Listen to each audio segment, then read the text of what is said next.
সুপ্রিয় বন্ধুগণ, আসসালামু আলাইকুম। দূরে কাছে দেশে অথবা সে বাইরে থেকে বন্ধুরা ঠিক এই মুহূর্তে যে যেখান থেকে বাস্তব জীবনের গল্প শোনার জন্য আমার সাথে জয়েন করেছেন আমি আপন। আর যে আপন জীবনের গল্পের 1451তম পর্বে আপনাকে প্রতিদিনের মতো স্বাগতম জানাচ্ছি। বন্ধুগণ, আজ আমি আপনাকে শোনাবো রাজশাহীর মেয়ে মাহি আক্তারের জীবনের কলিজা কাঁপানো এক করুণ বাস্তব জীবন কাহিনী। বন্ধুগণ, আজকের গল্পের টাইটেল মা জোর করে বিয়ে দেয় সৎ বাবার সঙ্গে। এই গল্পটা একটা মধ্যবিত্ত পরিবারের সুন্দরী মেয়ের সংগ্রামী বাস্তব জীবনের গল্প। আমি আপনাকে নিশ্চিত করে বলতে পারি যে এই গল্পটা এরকম একটা গল্প যা শোনার পরে আপনি নিজের চোখের পানি ধরে রাখতে পারবেন না, হৃদয়ে দাগ কেটে যাবে।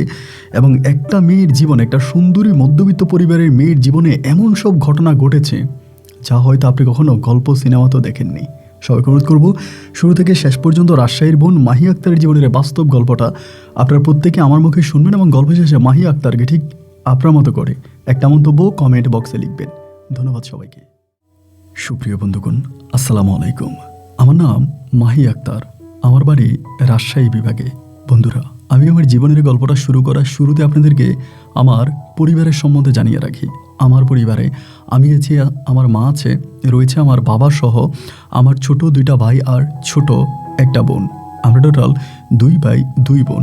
আমাদের পরিবারে আরও সদস্য রয়েছে আমার দাদা দাদি সহ আমার একজন কাকা। আমাদের পরিবারটা রংপুরের অদূরের এক অজপাড়া গায়ের এক নিম্ন মধ্যবিত্ত পরিবার। আমার বাবা পেশায় একজন কৃষক। আমি খুব ছোটোবেলা থেকে দেখে আসছি সোনালি ফসল ফলিয়ে আমার বাবা যে টাকা ইনকাম করতো তা দিয়ে আমাদের পরিবারটা চলতো। আমিও আমার বাবার সঙ্গে কৃষিকাজের সঙ্গে যুক্ত ছিলাম।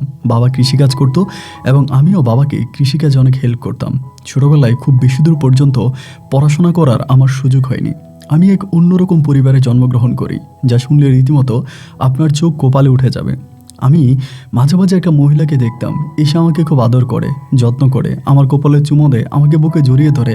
আমি জানতে পারি সেই সুন্দরী মহিলাটাই হচ্ছে আমার আপন মা। আর আমি এখন যার কাছে আছি, যে আমাকে বড় করেছে, যার আদর ভালোবাসা আমি এখন পাচ্ছি, তিনি হচ্ছে আমার সৎ মা। এবং আমার যে 2টা বোন আর একটা ভাই আছে, আমার যেই ভাই বোনগুলো আছে ছোট, তারাও হচ্ছে আমার সৎ ভাই বোন। এবং আমি পরিবারের সৎ মেয়ে হলেও আমার মা কিন্তু আমাকে কখনোই সৎ মেয়ের নজরে দেখে নাই। আমাকে অনেক আদর করতো, যত্ন করতো। ছোটোবেলা থেকে মায়ের অপরন্ত ভালোবাসায় আমার শৈশবের দিনগুলো খুব ভালোভাবেই কাটে। এরকম করতে করতে মোটামুটি প্রায় আমি অনেকটাই বড় হয়ে যাই। দেখা যায় ঢাকা শহরে থাকা ওই মা মাঝে মাঝে আমাদের বাড়িতে আসতো এবং এসে আমার আব্বার জন্য জামা কাপড় নিয়ে আসতো এবং আমার সৎ মায়ের জন্য জামা কাপড় আনতো, আমার সৎ ভাই বোনের জন্য আনতো এবং আমাকেও অনেক টাকা পয়সা দিয়ে যাইতো। এরকম করে আমার ছোটোবেলার দিনগুলো কাটে এবং একটা পর্যায়ে আমি অনেকটা বড় হয়ে গেলে পরে আমার আব্বা তখন সিদ্ধান্ত নিল গ্রামের কোথাও আমাকে বিয়ে দিয়ে দিবে। মানে আমি দেখতে শুনতে মাশাআল্লাহ অনেকটা সুন্দরী ছিলাম। আমাদের গ্রামে যে হাতে গোনা 2-1টা মেয়ে আছে তাদের মধ্যে আমি দেখতে শুনতে খুব একটা ভালো ছিলাম। তো আমার আব্বার চিন্তাভাবনা হলো যে গ্রামের মানুষ পরে আবার কি বলবে, মানে বিয়ে দিয়ে দিলে ভালো হয়। আমার আব্বা তখন আমার জন্য বিয়ের ঘর খুঁজতেছিল। এরকম করতে করতে আমাদের গ্রামেরই একটা ছেলে, ও কৃষিকাজ করে, এরকম একটা পরিবারে আমার বাবা তখন আমার বিয়ে ঠিক করলো। তো বাবা বিয়ে ঠিক করলো বলতে বিয়ের কথাবার্তা মোটামুটি বলে রাখছে। তো শহর থেকে আব্বা চিন্তা করলো যে শহর থেকে আমার আপন মা যদি আসে, আমার আপন মায়ের সঙ্গে বসে কথাবার্তা বলবে এবং আপন মায়েরও তো সিদ্ধান্তের প্রয়োজন আছে। আমি যেহেতু ওনার পেট থেকে দুনিয়াতে আসছি, উনি আমাকে 10 মাস 10 দিন পেটে ধরেছে, যার কারণে আব্বা অপেক্ষা করতেছিল যে উনি আসুক, ওনার সঙ্গেও কথা বলবে। একটা পর্যায়ে আমার আপন মা তখন বাড়িতে আসে এবং বাড়িতে আসলে পরে আমার আব্বা তখন বলে যে এমন এমন ঘটনা, ওর জন্য একটা ছেলে পাইছিলাম, ছেলেটাও দেখতে শুনতে ভালো, পারিবারিক অবস্থাও ভালো, এখন এই ছেলের সঙ্গে আমি তোমার মেয়ের বিয়ে দিব, তুমি কি বলো? আমার মা তখন বলল যে ছেলে এইভাবে কাজ করে বা দিনমজুর, এক কথা বলতে গেলে এমন একটা ছেলের কাছে আমি আমার মেয়েকে বিয়ে দিব না। আমি আরও উচ্চবিত্ত পরিবার আমার মেয়েকে বিয়ে দিব, এত নিম্নবিত্ত পরিবারে বিয়ে দিব না। আমার আব্বা বলল মেয়ে বড় হয়েছে গ্রামে এবং ও তো খুব বেশি দূর পর্যন্ত পড়াশোনাও করে নাই, তো দেখতে শুনতে ভালো, ওই হিসাবে আমি এই ঘরটা দেখেছি, এখন তুমি কি সত্যিই মানা করো? আমার মা বলল যে না, আমি এরকম একটা পরিবারে আমার মেয়েকে আমি বিয়ে দিব না। আমি আমার মেয়েকে যদি বিয়ে দিতেই হয় তাহলে আরও ভালো কোনো পরিবারে বিয়ে দেব, এরকম একটা পরিবারে বিয়ে দেব না। যতভাবেই আমার আব্বা বলল, মানে আমার আব্বা আমার মাকে বলল, আমার আম্মা একটা কথাই বারবার বলতেছে যে না, আমি এই পরিবারে বিয়ে দিব না, দিবই না। শেষ পর্যন্ত আমাকেও ওই পরিবারে বিয়ে দিল না, বিয়েটা ক্যান্সেল করে দিল। আমার আম্মা তখন আবার শহরে চলে গেছে। তো শহরে চলে গেল, মানে মাস 2 কেটে গেল। আমার আব্বা তখন আমার সাথে রাগারাগি করে যে তোর মা যখন তোরে বললো তুই বিয়ে বসবি না, তোরে বিয়ে দিবে না, তখন তুই বললি না কেন যে আমি বিয়ে বসবো? এটা বললি না কেন? আমি তো তোকে শিখাই দিছি, তুই বলবি যে গ্রামের অনেক ছেলেরা তোকে ডিস্টার্ব করে, বিরক্ত করে, তোর বিয়ে হয়ে যাওয়া ভালো, এটা তোর মাকে কেন বলিস নাই? আমি তখন আমার আব্বারে বলি, আমি কিভাবে বলবো? মা তো আমাকে কোনো কিছু বলার সুযোগই দেয় নাই। মা তার মতো করে কথাবার্তা বলছে, তার মতো করেই তো সে সব কিছু ঠিকঠাক করছে, আমাকে তো কিছু বলতেই দেয় নাই। আমার আব্বা তখন আমাকে বলতেছে, কাজটা একদম ভালো করিস নাই, ছেলেটা ভালোই ছিল, ওই পরিবারে তোকে বিয়ে দিলে তুই সত্যি অনেক ভালোই থাকতে, এই কাজটা খুব খারাপ করছিস। তো এগুলো বলে তার 2 থেকে 3 মাস পরে আমার সৎমা মানে আমার আপন মা শহর থেকে আবারও আসে। এবার শহর থেকে আসলে পরে আমার আব্বার সঙ্গে আমার মায়ের খুব ঝামেলা হয়ে যায়। আমার আব্বার সঙ্গে ঝামেলা হয়ে যায় এই বলে, আমার আব্বা বলে তোমার বিয়ে হয়েছে, শাদি হয়েছে, তোমার এখন বাচ্চা কাচ্চা হয় না, তুমি যে বড় লোককে বিয়ে করছো তার সঙ্গে থাকো, তুমি বারবার আমার পরিবারে কেন আসো? আমার পরিবারে কেন আসো? তোমাকে তো আমার পরিবারে আসতে বলি নাই। আমি আমার মেয়ের বিয়ে দিব, যেখানে খুশি সেখানে দিব, তুমি এসে বাধা দাও, তুমি বিয়ে দিতে দাও না, তুমি তোমার পরিবার নিয়ে থাকো, আমাকে আমার পরিবার নিয়ে থাকতে দাও, তুমি আমার পরিবারে এত বেশি আইসো না। এটা বলতে আমার মা সেদিন খুব রাগ করে আমার আব্বুর সঙ্গে, এবং রাগ করে আমাকে বলে, মানে আমার আব্বাকে বলে যে ঠিক আছে, আমি আজকের পর থেকে আর তোমার এই পরিবারে আসবো না। আব্বা আবার রাগ করে এটাও বলে যে, মানে আমার আম্মা এটা বলে যে আমি তো তোমাদেরকে দেখার জন্য আসি না, আমি তোমাকে দেখার জন্য আসি না, তোমার পরিবার দেখতে আসি না, আমি আসি আমার পেটের ওই কলিজাটারে দেখার জন্য, আমার মেয়েটারে দেখার জন্য আমি আসি, নাহলে তো আমি এখানে আসতামই না। আমি শুধুমাত্র আমার মেয়ের মুখটা দেখার জন্য সেই ঢাকা থেকে এই রাজশাহীতে ছুটে আসি গ্রামের মধ্যে। আমার কি দরকার আছে? ঢাকায় আমার বাড়ি আছে, গাড়ি আছে, আমার তো সবই আছে, আমি কেনই গ্রামের মধ্যে আসি? শুধুমাত্র আমার মেয়েটারে দেখার জন্য। আমার আব্বা তখন এটাও বলে বসলো যে তোমার মেয়ের যদি এতই টান ভালোবাসা থাকে তা মেয়েরে তুমি সাথে করে নিয়ে যাও। এটা বলাতে আমার আম্মা তখন বললো যে ঠিক আছে, তাহলে আমি আমার মেয়েকে নিয়ে যাবো। তা আমি ভাবলাম যে আব্বা মনে হয় দুষ্টমি করে বলছে, আব্বা মনে হয় আমাকে যাইতে দিবে না। আব্বা তখন বললো যে, মানে আমার মা তখন বলতেছে যে মাহি যা যা, তো জামা কাপড়গুলো ঠিক করে নে, আম্মু তোকে সাথে করে নিয়ে যাবো। তো আমি আসলে তখন বুঝতে পারতেছিলাম না যে কী করব, মানে আম্মুর কথা শুনবো না আব্বুর কথা শুনবো, মানে আব্বু আম্মু দুজনেই তো আমাকে পাঠাই দিতেছে, এখন আমি যাবো কিনা। তো আমার যে ছোটো বোনটা আছে ওই আমার জড়াই ধরে বলে, আপু তুমি যাও না, তুমি গেলে আমার খুব খারাপ লাগবে, আমার খুব কষ্ট হবে, তুমি যেও না আপু। মানে আমার বোনটা কান্নাকাটি করতেছে। আমি তখন বললাম আব্বাও যাইতে বলে, আম্মাও যাইতে বলে, তা আমি এখানে থাকবো কেমনে? তাহলে সবাই আমাকে বিদায় করে দিতেছে, আমি কি এখানে জোর করে থাকবো? না ঠিক আছে, তারা যেহেতু যাইতেই বলে আমি চলে যাবো। তো এরকম করে কথাবার্তা বললাম, বলার পরে ব্যাগটেগ রেডি করছি, করার পরে আম্মু তখন আমাকে বলে চল ঢাকায় নিয়ে যাবো। তা আম্মু আমাকে তখন ঢাকায় নিয়ে রওনা দিছে, মানে ঢাকায় নিয়ে চলে যাবে। সৎমাকে বলছি, পরিবার যারা আছে বাকি যারা আছে সবাইকে বলছি, এবং সবাই তখন আমাকে যাওয়ার জন্য অনুমতি দিল মোটামুটি। যেহেতু আমার সৎমা মানে আমার আপন মা এখানে আসলে একটা ঝামেলা হয় আমার আব্বুর সঙ্গে, কিন্তু আমার সৎমায়ের সঙ্গে কোনো ঝামেলা হয় না। আমার সৎমা কখনোই আমার মাকে কোনো কিছুই বলে নাই, কিন্তু আমার আব্বুর সঙ্গে ঝামেলা হইতো। আব্বুর সঙ্গে এই কথা ওই কথা এইটা ওইটা নিয়ে লাগতো। এবং এখানে আরেকটা বিষয় আমি বলতে ভুলে গেছিলাম, আমার মা যে চলে গেছে ঢাকাতে, আমার মা কিন্তু একটা পরকীয়া করে চলে গেছিল। আমার মা তার খালার বাড়িতে বেড়াইতে গেছিলো ঢাকাতে, আমি জন্ম হবার পরে। আমার আব্বুর সঙ্গে আমার আম্মুর খুব ঝগড়া হয়েছে নাকি, এবং ঝগড়া হওয়ার একটা পর্যায়ে আমার মা তখন আমাকে রাইখা, আমি তখন মাত্র দুধ ছাড়া হয়েছি, তো ওই সময় আমাকে রাইখা আমার মা তখন করছে কি ঢাকায় চলে গেছে, মানে ওই আমার খালাম মানে ওনার খালার বাড়িতে। তো আমার ওই নানুর বাড়িতে আমার মা চলে যাওয়ার পরে আমার মা আর আমাকে নিতে আসে নাই, এবং সেখানে ঢাকায় যাওয়ার পরে এক শিল্পপতির সাথে, এক বড় লোকের সাথে আমার আম্মার পরিচয় হয়, এবং আমার আম্মা সেই লোকটাকে পরে বিয়ে করে ফেলে। তো যার ফলে আমার আব্বাকে তখন আম্মা ডিভোর্স করে দেয়, এবং ডিভোর্স করে দিলে পরে আমার আব্বা তখন সেকেন্ড বিয়ে করে আমার সৎ মাকে। তো যাই হোক, এবার আম্মা আমাকে নিয়ে রওনা দিল যে ঠিক আছে আমি তোকে নিয়ে যাব, তোর এখানে আর থাকার দরকার নাই, এখানে থেকে আর তোর কষ্ট পাইতে হবে না, তুই চল আম্মুর সাথে চল। তা আম্মা আমাকে নিয়ে গেল, কিন্তু আমি দেখলাম কি জানেন, আমার মায়ের মাঝে না কেমন চিনি একটা টেনশন কাজ করতেছে, মানে গাড়ির মধ্যে বসে উনি খুব ঘামাইতেছে, খুব চিন্তা করতেছে। তা আমি আমার আম্মুরে বলি যে আম্মু তুমি কী চিন্তা করো, মানে এত চিন্তা করতেছো, তা কী চিন্তা করো আমারে বলো।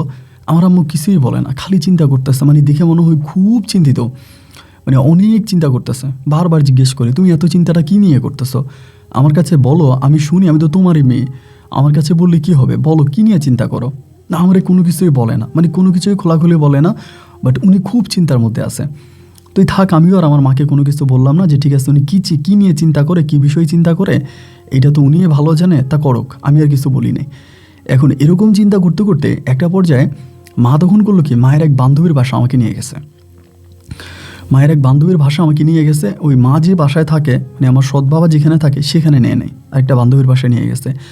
বান্ধবীর বাসায় নিয়ে যাওয়ার পরে ওদেরকে কি বলছে না বলছে আমি জানি না, রাতের বেলায় খাওয়া দাওয়া করছি। ওই বাসাটা অনেক বড় লোক, মানে সাজানো গোছানো অনেক বড় লোকের বাসা। তো তো আমি আর আম্মা তখন ঘুমাইতে গেছি। ঘুমাইতে যাওয়ার পরে আমার আম্মু আমারে বলতেছে যে মাহি, তোরে যদি আম্মু একটা কথা বলি তুই কি রাগ করবি? আমি বললাম যে না, রাগ করবো না, বলো কি বলবা। আমার আম্মা বলে যে আমি তোরা এখন যে বাসায় নিয়ে যাব, এই বাসায় নিয়ে যাওয়ার পরে তুই আমাকে আন্টি বলে রাখবি। আমি আমার মাকে বললাম যে ও মা, এইটা তুমি কি কথা বলো? তুমি আমাকে একটা বাসায় নিয়ে যাবা, আমি তোমার সঙ্গে যাব, এবং সে বাসায় যাওয়ার পরে আমি তোমাকে আন্টি বলে রাখবো কেন? তুমি তো আমার মা, তুমি আমাকে 10 মাস 10 দিন পেটে ধরছো, তুমি আমার জন্মদাতা মা, আমি তোমাকে আন্টি ডাকবো কেন? উনি তখন আমাকে বলে, দেখ আমার আসলে 2টা বিয়ে হয়েছে ঢাকাতে। প্রথমে একটা বিয়ে হয়েছে এবং হওয়ার পর আমার সেই সংসারটা টিকে নাই, এরপরে আমি আরেকটা বিয়ে বসছি। তো আমি এরপর যাকে বিয়ে করছি আমি তার কাছে বলি নাই যে আমার এর আগে 2টা বিয়ে হয়েছে বা আমার একটা মেয়ে আছে। আমি শুধু বলছি আমার আগে একটা বিয়ে হয়েছে, বাট আমার কোনো সন্তান নাই, আমি তোর কথা বলি নাই। এখন আমি তোকে ওই বাসায় নিয়ে যাব, এবং নিয়ে যাবার পরে যদি ওই লোক যদি জানতে পারে যে তুই আমার পেটের সন্তান বা তুই আমার মেয়ে, এই লোক আমার সাথে খুব ঝামেলা করবে, আমার খুব প্রবলেম করবে।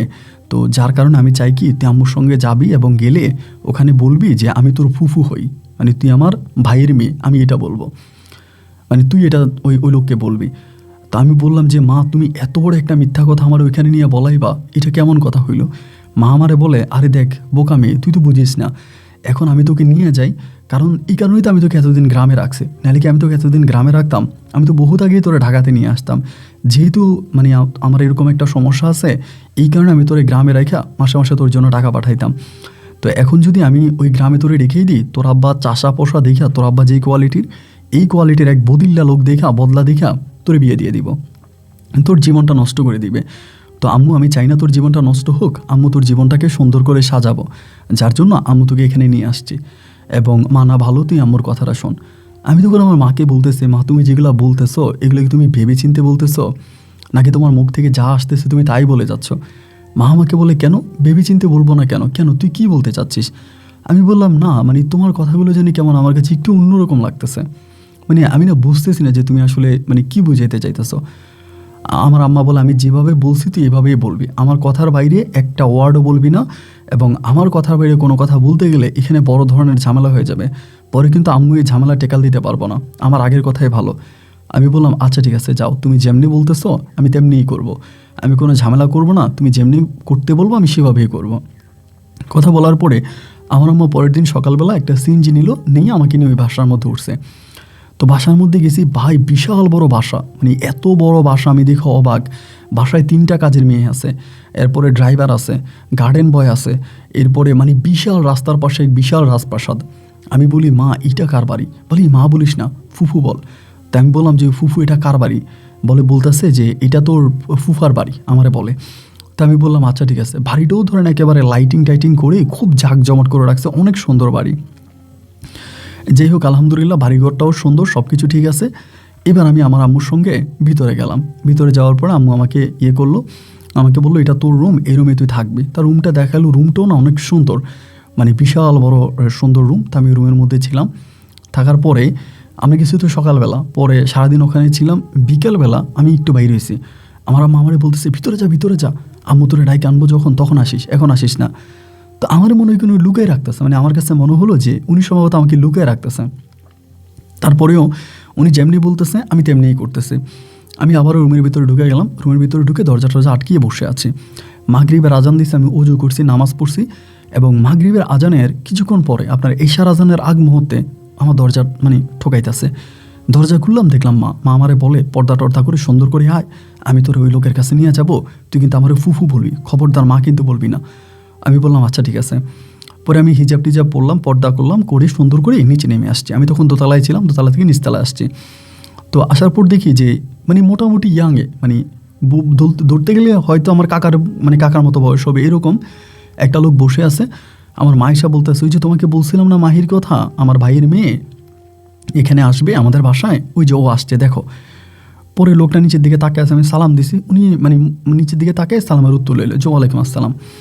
তো উনি আমার দিকে তাকাচ্ছে না। পরে আমারে বলে যে মানে আমার মা বলে যে তুই এখানে নাস্তা কর। তো আমি তখন টেবিলে বসলাম, এবং টেবিলে বসার পরে খাবার খাইতেছি। তো খাবার খাইতে খেতে আমার মা তখন বলতেছে যে মানে ওই লোকটাকে বলতেছে, লোকটার নাম হচ্ছে মনে হয় সম্ভবত হারুন। তো বলতেছে, হারুন আমার ভাইয়ের মেয়েটা আসছে আমার বাসায়, ও নাস্তা করতেছে, খাবার খাইতেছে, তুমি ওর দিকে একটাবার তাকাইলেও না, মানে তুমি কেমন মানুষ, ও কী মনে করবে? এটা বলার পরে এ লোক আমার মুখের দিকে তাকাইছে।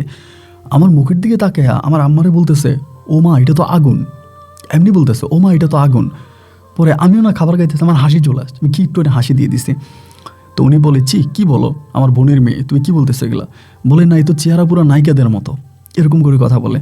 তা আমি আর কিছু বলি না, আমি খাবার অর্ধেক খাইয়া ওখান থেকে উঠে চলে আসছি। উনি যখন এই কথাটা বলে আমি লজ্জা পাইছি একরকম। তা আমি ওখান থেকে উঠে চলে আসছি। উঠে আসার পরে আমার মা তখন আমার রুমে গেছে। রুমে গিয়ে আমারে বলে, কিরি চলে আসলি কেন? আমি বললাম, তো উনি যে এরকম করে কথা বলতেছে, হিসাব করলে তো উনি আমার বাবা হয়, তাই না? তো উনি আমার বাবা হয়ে উনি আমাকে এরকম করে কথা বলতেছে, তো এটিকে আমার কাছে খারাপ লাগবে না বলো? আমার মা বলে, তাই বলে তুই উঠে চলে আসবি, বলে আসবি না? আমি বললাম যে না, আমি বলতে পারি না, আমার খারাপ লাগছে। আমার আম্মা বলে, আচ্ছা ঠিক আছে যা, এরপর থেকে কিন্তু খুব ভালোভাবে চলাফেরা করবি, বাসার মধ্যে ঠিক মতো থাকবি, আমি এখানে তোর একটা ভালো ছেলে দেখে তোর বিয়ে দিয়ে দিব। তা আমি বললাম যে আচ্ছা ঠিক আছে। তো আমি বাসার মধ্যে থাকতেছি, উনি আবার আসে, হারুন সাহেব আসে, আইসা আমার সাথে গল্প গুজব করে, কথাবার্তা বলে, মানে আমার সঙ্গে ওনার সম্পর্কটা খুবই ভালো হয়ে যায়। আমি খাবার খাইছি কিনা, আমার শরীর ঠিক আছে কিনা এবং আমার সব কিছু ঠিক আছে কিনা উনি আমার খুবই খোঁজখবর নেয়, মানে সারাক্ষণই আমার খোঁজখবর নেয়। এবং এক কথায় বলতে গেলে উনি আমাকে খুবই টেক কেয়ার করে, অনেকটা যত্ন আত্নি করে। এবং এরকম করতে করতে অনেকগুলো দিন এর মাঝে পেরিয়ে গেল।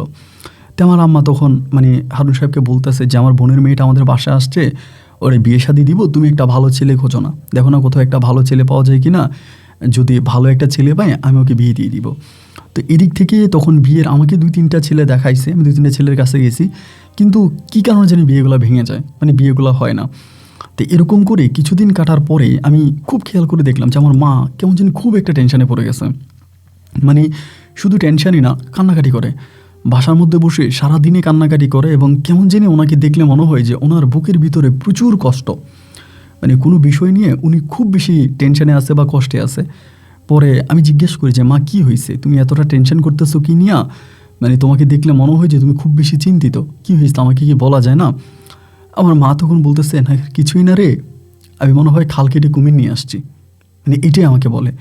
আমি বললাম, খাল কেটে কুমির নিয়ে আসছো মানে? আমি তো তোমার কথা বুঝি না। আমার মা বলে, কিছুই না, আচ্ছা আল্লাহ আল্লাহ কর, নামাজ কালাম পড়, দেখি আল্লাহ কী করে। তা আম্মু এগুলো বলতেছে, আমি আমার মতো চলতেছি। বাট এরই মাঝে আমি খেয়াল করে দেখি আমার আম্মুর সঙ্গে ওই হারুন সাহেবের খুব ঝগড়া চলতেছে, মানে কী জানি ছোটোখাটো বিষয় নিয়ে ঝগড়া হইতেছে। আমি মাঝে মাঝে দোতলায় থাকি, তো জানালা দিয়ে নিচতলা দেখা যায়, মানে ড্রয়িং রুমটা দেখা যায়। ড্রয়িং রুমে বসে বসে মানে আম্মু আঙ্গুল নাড়ায় কথা বলে, উনি আঙ্গুল নাড়ায় কথা বলে, মানে দুজনের মাঝে তুমুল পরিমাণের ঝগড়া, মানে ঝগড়া প্রচণ্ড রকমের ঝগড়া হইতেছে। তা এরকম করে ঝগড়া হইতে হইতে আমি কিন্তু আমার ওই আব্বুর সঙ্গে, আমার সৎ মায়ের সঙ্গে, সৎ ভাই বোনের সঙ্গে কারোর সঙ্গে কোনো যোগাযোগ রাখি নাই, ওদের কারোর সঙ্গে কোনো যোগাযোগ রাখি নাই, সবার সঙ্গে যোগাযোগ আমার বিচ্ছিন্ন হয়ে গেল। এর পরের দিনে মানে ওনাদের মাঝে এরকম 2-3 দিন ঝগড়া হয়। এবার একটা সময় আমার মা আমারে বললো, একদিন সকালবেলা আমার আব্বা তখন অফিসে চলে গেছে, মানে হারুন সাহেব অফিসে গেছে গা, আম্মু এসে আমারে বলতেছে ব্যাগটেক রেডি কর। আমি বললাম ব্যাগটেক রেডি করবো মানে? কই যাব? আমার বলে গ্রামে। আমি বললাম গ্রামে কেন? বলে যা বলছে তাই কর। তাড়াতাড়ি ব্যাগটেক রেডি করছে, করে আমাকে নিয়ে মা আবার রাজশাহীতে রওনা দিছে। তাই আমি গাড়ির মধ্যে বসে বললাম, মা তুমি আমার এরকম করে টানা হেঁচড়া করতেছো কেন? আবার তুমি আমাকে রাজশাহীতে নিয়ে যাচ্ছ, তুমি আমাকে এক এক সময় এক এক জায়গায় নিয়ে যাও, আমি বুঝলাম না তুমি এরকমটা কেন করতেছো। আমার মা আমারে বলতেছে, বেশি বুঝো না, বেশি বুঝলেই সমস্যা, এত বেশি বুঝো কেন? মানে আমাকে ধমকি করে আমাকে বকা দেয়। তা আম্মু যখন বকা দেয় আমি আর আম্মুরে কোনো কিছু বলি না, উনি বকা দেয় আমি শুনে যাই। তা এই করতে করতে উনি আমাকে তখন কি করলো, নিয়ে গেছে, আবার রাজশাহীতে নিয়ে গেছে। রাজশাহীতে নিয়ে গিয়ে মানে আমার আব্বুরে বলতেছে যে মেয়েরে কিছুদিন তোমার কাছে রাখো, আমি সময় সুযোগ বুঝে পরে মেয়েরে নিয়ে যাব। তা আমার তখন ওই বাসায় রাইখা গেছে, এবং রাইখা যাওয়ার পর আমার আম্মু কিন্তু আমাকে দিয়ে সাথে সাথে চলে আসছে। আসার পরে আমার আব্বু আমাকে জিজ্ঞেস করে, কিরে মাহি কী হয়েছে, তোর আবার দিয়ে গেল কেন? আমি বললাম তা তো জানি না। আবার আম্মা কিন্তু আমাকে বলে দিচ্ছে, দেখ ঢাকায় কী হয়েছে না হয়েছে এগুলো কিছুই গ্রামে গিয়ে তোর আব্বাকে অথবা তোর সৎ মাকে বা তোর সৎ ভাই বোনদেরকে বা তোর চাচাদেরকে কাউকে কিন্তু বলতে পারবি না, কাউকে কিছুই বলবি না, যে ঢাকাতে কী হয়েছে না হয়েছে কিছুই বলবি না। আমি বললাম আচ্ছা ঠিক আছে, আমি ঢাকাতে কী হয়েছে না হয়েছে আমার এটা কাউকে বলার দরকারও নেই, আচ্ছা আমি কাউকে বলবো না। তো যাই হোক এরকম করে তখন আমি প্রায় 3 দিন পর্যন্ত, 3 কি 4 দিনের মতো ছিলাম বাড়িতে, আমার সঠিক খেয়াল নাই, 3-4 দিন হবে। এবং 3-4 দিন পরে আমার মা করলো কি, আবারও একদিন রাতের বেলা গেছে বাড়িতে। মানে মা যেদিন আসে সেদিন পুরো বাড়িটা খুব গরম থাকে, মানে মা চিল্লিয়া কথা বলে এবং কেমন যিনি একটু সবসময় একটু উগ্র মেজাজি, মানে মেজাজ দেখায় কথা বলে।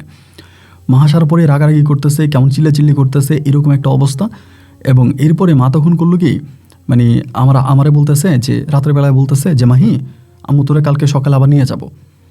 পরে আমি একটু মানে আমার জানি কেমন ভালো লাগতেছিল না, যার জন্য আমি আম্মুকে বললাম যে আমি সকালে যাব না। এটা বলাতে মা খেয়ে পেয়ে গেল, এই যাবি না মানে, এই তুই কি তোর বাপের মতো হয়েছিস, তোর বাপের কথা শুনিস, তোর বাপের কথা উঠবি আর বসবি, তোর বাপের কথা মতো চলবি, মানে খুব দুর্ব্যবহার করতেছে। তা আমি বললাম তুমি আমার সাথে এরকম করতেছো কেন, আমার যদি যেতে ইচ্ছা না করে তাহলে আমি যাবো কেন, আমার তো যেতে ইচ্ছা করে না। আমার মা বলে তোর যেতে ইচ্ছে করবে না কেন, তোর কেন যেতে ইচ্ছে করবে না? আমি বললাম তা জানি না, কিন্তু আমার যেতে ইচ্ছে করে না। ধরেন মা খুব খেপে গেল আমার উপরে, শুধু খেপলোই না, রীতিমতো মানে আমার উপর গায়ে হাত তোলার মতো অবস্থা, যদি সকালে আমার সঙ্গে যাবি আর কোনো কথা আমি শুনতে চাই না। তো পরের দিন সকালবেলা আমি যখন এরকম বকাবাদ্য করতেছে, পরে ব্যাগ টেক দিয়ে আমার সঙ্গে তখন রওনা দিচ্ছি যে ঠিক আছে আমি চলে যাব। উনি যদি এরকম করে আমাকে নেওয়ার জন্য আক্ষেপ দেখাইতে আসছে, তাই ঠিক আছে আমি চলে যাই। আমি ব্যাগ ট্যাগ জামা কাপড় সব কিছু রেডি করলাম এবং রেডি করে ওনার সঙ্গে তখন রওনা দিলাম। তো রওনা দেওয়ার পরে উনি আমাকে নিয়ে চলে গেছে, মানে আমাকে মানে ঢাকাতে আবারও নিয়ে আসছে। ঢাকাতে নিয়ে আসছে এবং আসার পথে গাড়ির মধ্যে দেখলাম কি উনি খুব চিন্তা করতেছে, মানে কী যে চিন্তা করতেছে, মানে দেখলে মনে হয় যেন উনি খুব চিন্তিত, মানে মাথার মধ্যে কেমন চিন্তা ভাবনা ঘুরতেছে, মানে কেমন একটা টেনশন একটা ভাব, মানে খুবই একটা খারাপ অবস্থা ওনাকে দেখলে বোঝা যাচ্ছে। তো আমি কিছু বললাম না, ভাবলাম হয়তো এমনিই কোনো বিষয় নিয়ে টেনশন করতেছে বা এরকমটাই হতে পারে, আমি কিছু বলি নাই। না বলার পরে হলো কি ভাই, তো উনি আমাকে ঢাকা নিয়ে আসছে, আসার পরে বাসার মধ্যে রাখছে। তো এবার বাসার মধ্যে দেখি ওনার হাজব্যান্ডের সঙ্গে মানে হারুন সাহেবের সঙ্গে ওনার সম্পর্ক খুবই ভালো, কোনো ঝামেলা নাই, কোনো প্রবলেম নাই, কোনো কিছুই নেই। তা এর 3 দিন পরে এসে আমার মা আমারে একটা প্রস্তাব দিল, যা শুনে আপনি অবাক হয়ে যাবেন।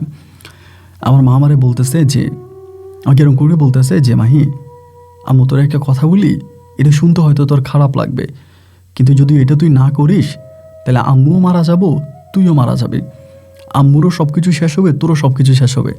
আম্মুর মুখের দিকে তাকিয়ে আম্মুর একটা কথা রাখবি মা, এমন করে খুবই কান্না কান্না ভাব নিয়ে বলতেছে। আমি বললাম যে ঠিক আছে রাখবো, তুমি কি বলতে চাচ্ছ বলো, এরকম করে বলার তো দরকার নাই, আমি তো তোমার কথা শুনি, সবসময় তো তোমার কথা শুনি, তা তুমি বলো কি বলবা। আমার মা তখন আমাকে বলতেছে যে আমি তোকে হারুন সাহেবের কাছে বিয়ে দিব। তা যখন হারুন সাহেব বলছে, আমি তখন চিন্তা করলাম যে সম্ভবত অন্য কোনো লোক হতে পারে। আমি বললাম হারুন সাহেব বলতে কার কথা বলতেছ? আমার মা বলে যার সঙ্গে আমার বিয়ে হয়েছে তার সাথে। আমি বললাম মা তুমি এটা কী বলতেছো, তুমি কি পাগল হয়ে গেছো?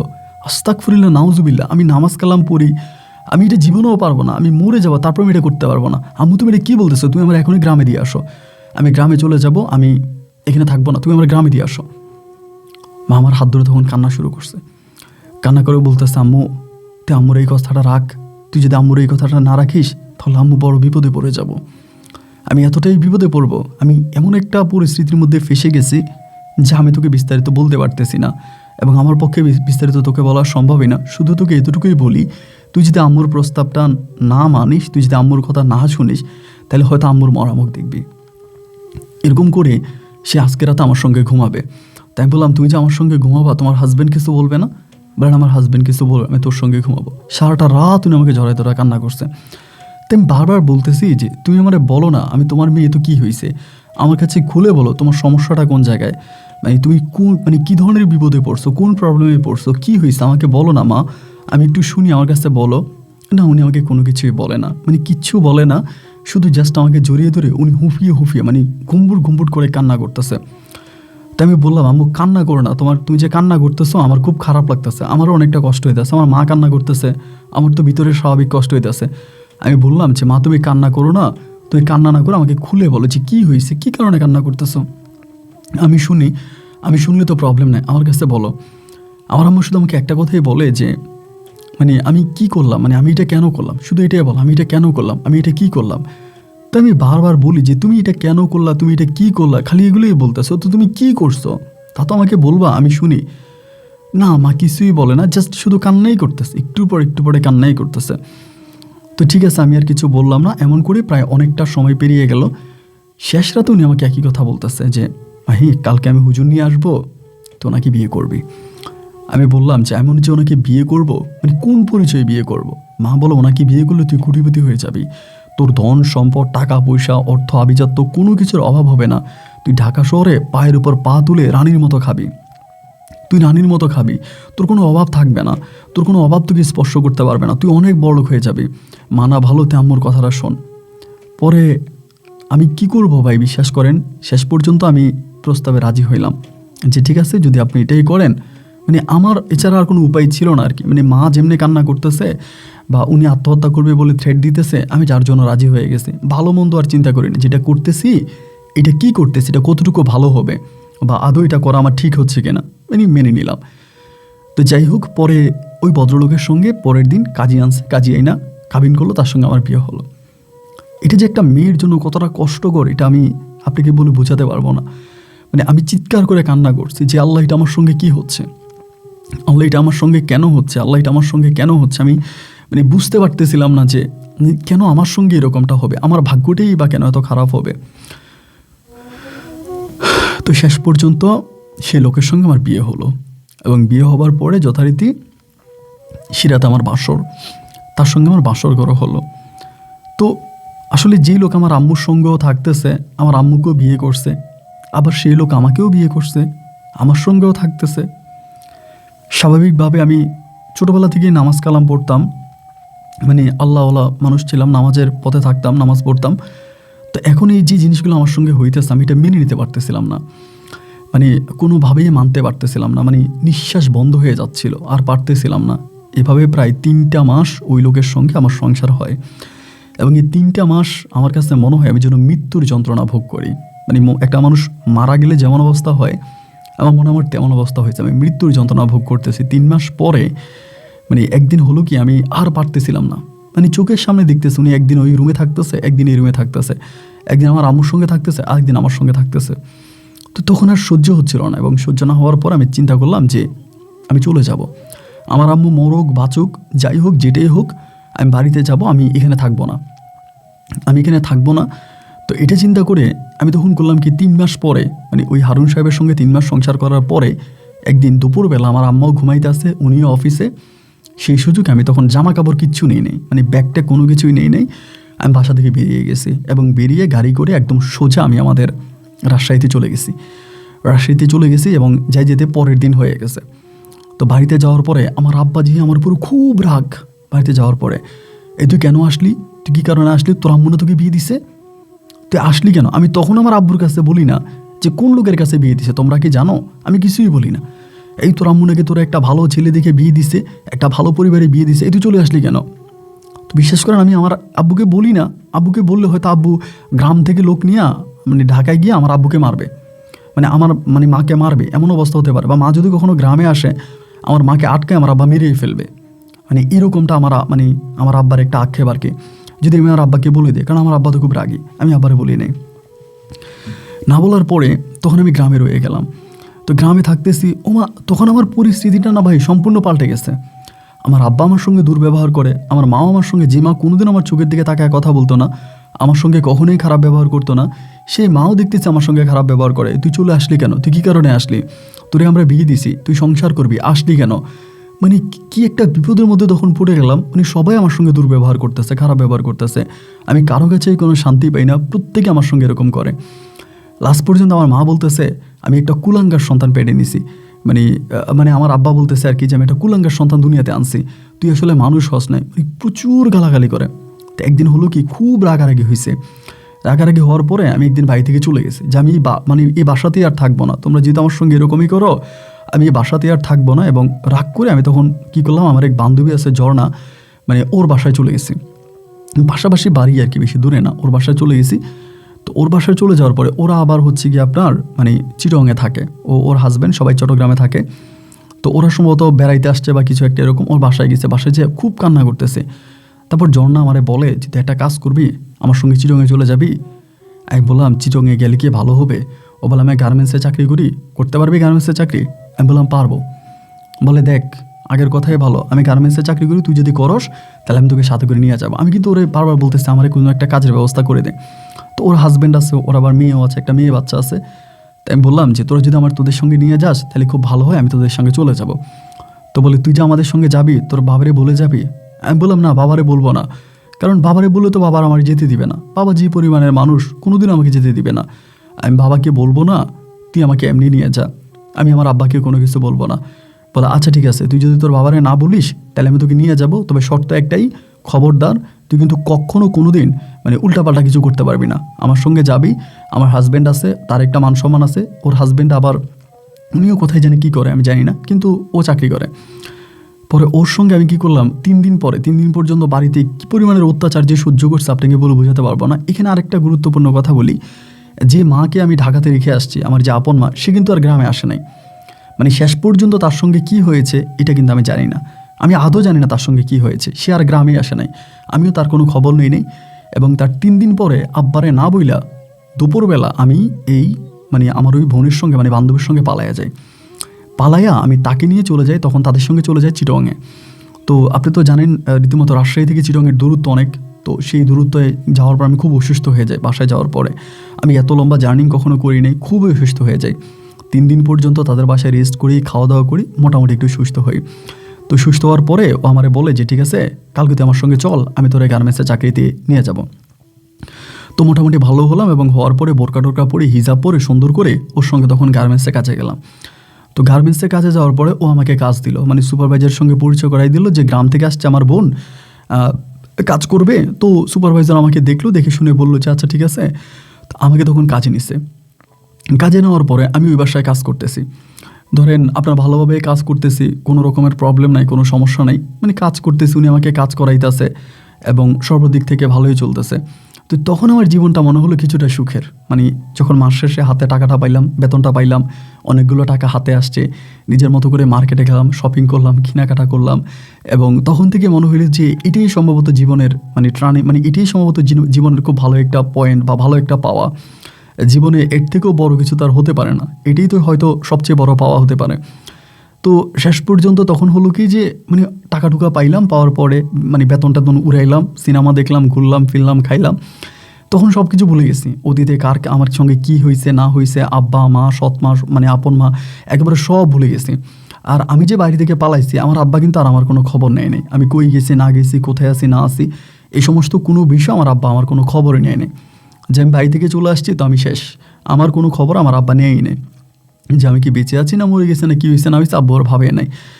আচ্ছা, এরপরে যেটা হইলো, তো পরে ওখান থেকে চলে আসলাম, মানে ফাইনালি ওই জায়গা থেকে চলে আসি, এবং আসার পরে এই সেটটাতে আসার পরে দেন আমি তখন এই টাকা পয়সা কামাইতেছি, চলতেছি ফিরতেছি। তো সেখানে আপনার গার্মেন্টসেরই একটা ছেলে, নাম হচ্ছে অনিক, এবং অনিক নামের ছেলেটার বাড়ি হচ্ছে আপনার হাটহাজারের ওইদিকে চিটংয়েরই, এবং উনি ছিল আমাদের সুপারভাইজার, মানে উনি সুপারভাইজারে কাজ করতো, আমি ওইখানে মানে আপনার অপারেটারে হয়ে গেছিলাম, পরে গিয়ে অপারেটার হয়ে যায়, অপারেটার হওয়ার পরের কথা বলতেছি। তো এই লোকটা মানে আমার ভীষণ রকমের পছন্দ করে, মানে পছন্দ করে বলতে কীরকম পছন্দ করে, যে উনি সারাক্ষণ আমার চেয়ারের কাছে বসে থাকবে। ধরেন আমি মেশিন চালাইতেছি, আমার পাশে বসে থাকবে, এবং বসে থেকে আমার দিকে তাকায় থাকবে, আমার সঙ্গে কথা বলার জন্য চেষ্টা করবে। মানে এক কথায় বলতে গেলে আমি দেখতাম যে উনি আমার প্রতি প্রায় অনেকটাই উইক, মানে অনেকটাই দুর্বল। তো আমি তো আমার অতীত সম্বন্ধে মানে খারাপ আমার একটা অতীত আছে, আমি তো এটা কখনোই কারো কাছে হাইড করিনি, এটা আমি সবার কাছেই বলি। এরপর উনি এভাবে চাপ মানে এরকম করতে করতে আমাকে অনেকবার প্রেমের প্রপোজাল পাঠাইছে, বাট আমি রাজি হই না।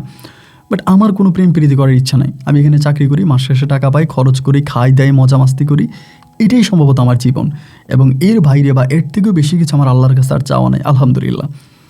পরে হইল কি, ও আমারে বলতেছে যে মানে আমার যে বান্ধবী যে আমাকে নিয়ে গেছে, ওরে বলতেছে যে দেখ আমি তো মাহিরে পছন্দ করি, এবং আমি মাহিরে বিয়ে করতে চাই, তুই যেমনি পারস মাহিরে একটু বুঝা, মানে ওরা আমার বান্ধবীরে বলে, এবং আমার বান্ধবীর হাজব্যান্ডকেও বলে। তো তারা দুজনেই তখন আমাকে ধরে যে মাহি তোমার তো বিয়ে করাই লাগবে, এবং তুমি তো বিয়ে করবাই, তুমি তো আর সারা জীবন বিয়ে ছাড়া থাকবা না।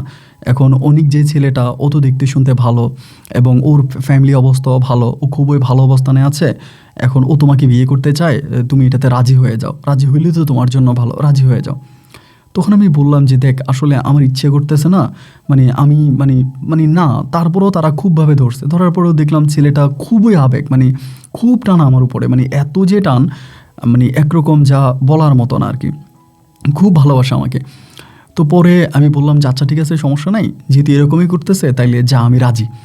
পরে সেদিন খুব মানে আনন্দ করি ওই পারিবারিকভাবেই, তখন ওই ছোটোখাটো করে একটা অনুষ্ঠান হলো আমার বান্ধবীর বাসায়, আমার গার্মেন্টসের লোকজন, অনেক মেহমান আসছে, সবাই মিলে তখন ওখানে আমার বিয়েটা হলো।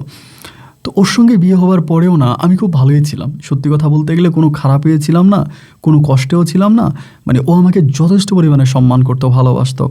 এবং আমার বিয়ে হওয়ার পরেও আমাকে একরকম গার্মেন্টসেও চাকরি করতে দেয় নাই, যে না তুমি আর গার্মেন্টসে চাকরি করা লাগবে না, তুমি বাসায় থাকো, তোমার আর গার্মেন্টস করা লাগবে না। তা আমি কী করতাম তখন, মানে বাসায় থাকতাম, আমি আর গার্মেন্টসে যাইতাম না, আমাকে গার্মেন্টস করা বন্ধ করাই দিই। এইভাবে আমাদের সংসার হলো প্রায় আপনার 1 বছর 2 মাসের মতো। বাট আমার কোনো বেবি টেবি হয় নাই। কেন বাচ্চা হয় নাই সেটা আমি জানিও না। বাট আমি কোনো কোনো রকমের সেফটিও ব্যবহার করি নাই। বাচ্চা হইলে আমি বাচ্চার জন্য অপেক্ষা করতেছিলাম। সংসার হয়ে যাক, সংসারী হতে যাচ্ছিলাম। এবং কিন্তু বাচ্চা কাচ্চা কিছুই হয় না। তো বাচ্চা না হওয়ার পরে ওর সঙ্গেই তখন পড়ে আসতে, ও চাকরি করে, আবারও আমাকে ওর গ্রামের বাড়িতে হাটহাজারী নিয়ে গেছিলো। ওর গ্রামে ওর বাবা আছে, মা আছে, ভাই আছে, বোন আছে, অনেক বড় একটা সংসার, বা তারা সবাই একসঙ্গে থাকে। এবং যেটা দেখে আমার কাছে মনে হলো খুবই হ্যাপি ফ্যামিলি, মানে সবাই অত্যাধিক আনন্দ ফুর্তি বা মজা মাস্তির ভিতরে আছে। মানে সব কিছু মিলিয়ে আমার কাছে ভীষণ ভালোই লাগলো যে না, after all they are very good. তো এরপরে যেটা হইলো যে ওই তখন করলো কি, মানে আল্লাহর কি হুকুম আর কি, হঠাৎ করে ও আমারে সবসময় বলতো যে ওর বুকে ব্যথা। ও সবসময় বলে যে আমার বুকে ব্যথা করে, রাতের বেলায় শুইলে বলে আমার বুকে ব্যথা করে, আমার বুকটা একটু মেসেজ করে দাও, আমার বুকটা একটু ডলে দাও। তো আমি তখন এই বুক ডলে দিতাম, বুক মেসেজ করে দিতাম, এরকম করতাম। তো ভাবতাম যে কী জানি কী হয়েছে। একজনের বললাম যে তুমি একটা ডাক্তার দেখাও, এভাবে তো হয় না, যে মনে হয় তোমার কোনো একটা বড় ধরনের সমস্যা, তুমি একটা ডাক্তার দেখাও। তো ডাক্তারের কথা বলার পরে ও তখন ডাক্তার দেখাইতে যায়। এবং যখন ডাক্তার দেখাইতে যায়, আমি আপনাকে কি বলবো, ডাক্তার দেখাইতে গেলে পরে তখন ডাক্তারের মাধ্যমে ও জানতে পারে যে ওর 2টা কিডনি মোটামুটি ড্যামেজ, 2টা কিডনি নাই, এবং 2টা কিডনি ড্যামেজ, এটা ডাক্তার ওকে বলে। তা এটা যখন আমি শুনতে পাই, প্রথমে আমি যখন এটা শুনি যে ওর 2টা কিডনি নাই, তখন আমার মাথা আসমানটা ভেঙে পড়ে। আমি সহ্য করতে পারতেছিলাম না। আমি জন্মের পরে এত পরিমাণের ভালোবাসা কখনো কারো কাছে পাই নাই, যে অনেক ভালোবাসা আমাকে, অনেক আমাকে যতটা ভালোবাসা দিয়েছে, ওর ভালোবাসার রীতিমতো আমি পুরো পাগল হয়ে গেছিলাম। যে আমি ভাবছিলাম যে আমার জীবনে আর কিছুই লাগবে না। কিন্তু এখন এসে দেখতেছি যে অনেকে 2টো কিডনি ড্যামেজ, 2টো কিডনি নষ্ট। আমি তখন ভাই ওই অবস্থার মধ্যে কি করব আসলে কিছুই বুঝে উঠতে পারতেছিলাম না যে আমার এখন কি করা উচিত, আমি কি করব। আমি তখন আমার বান্ধবীকে জানাইলাম যে দেখ এমন এমন ঘটনা, আমি এখন কি করব। পরে ও বলে একটা কাজ কর, গার্মেন্টস থেকে দেখ কিছু টাকা উঠানো যায় কিনা। পরে আমি গার্মেন্টসের পাউন্ডে গেলাম।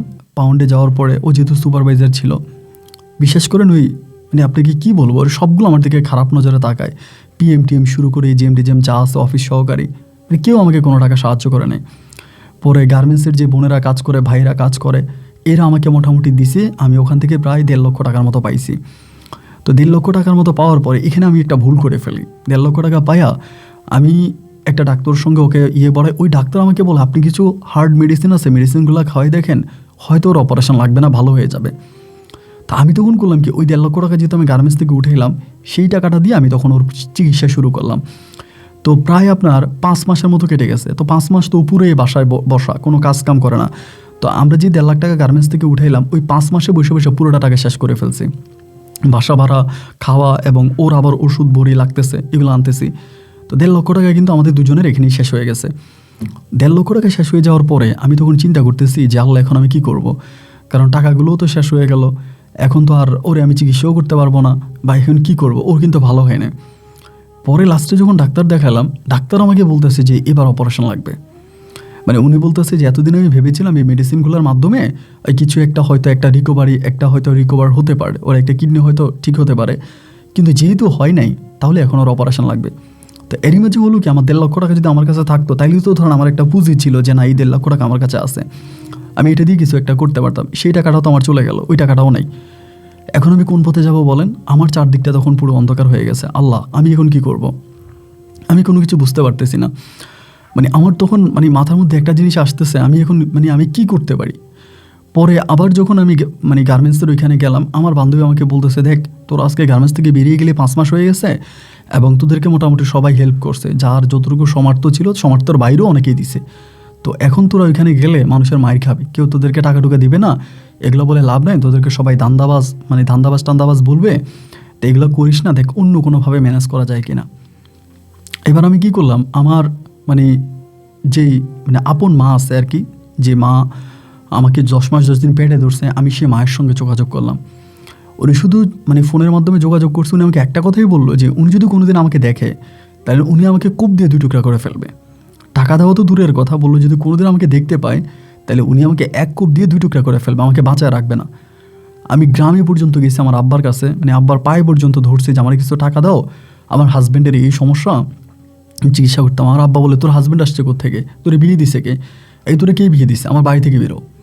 আব্বা কুকুরের মতো দূর করে আমাকে বাড়ি থেকে বের করে দিল। আমি তখন কী করলাম, অনিকের যে বাবা মা আছে, অনিকের বাবা মায়ের কাছে গেলাম।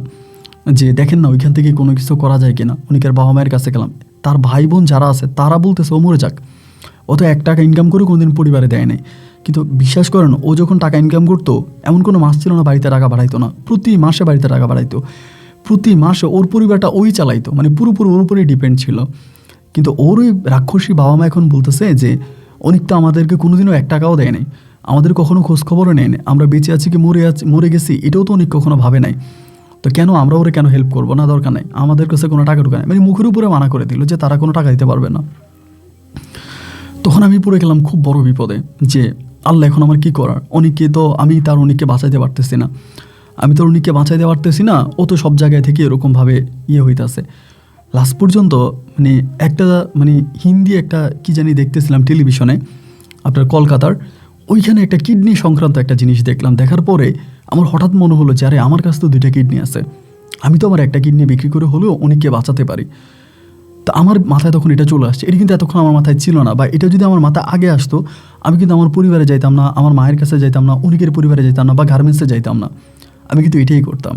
তো যখন এটা আমার মাথায় আসছে পরে আমি চিন্তা করলাম যে না আমি এটাই করব, আমি আমার একটা কিডনি বিক্রি করব। তো এবার কিডনি বিক্রি করার জন্য কথা বলতেছি, এখানে সেখানে বিভিন্ন জায়গায় কথা বললাম, এবং কথা বলার পরে এক জায়গার ভিতরে তখন মোটামুটি একটা কথাবার্তা হলো যে ওখানে আমি কিডনি বিক্রি করব এবং অনেকের অপারেশনটা ওখানে হবে।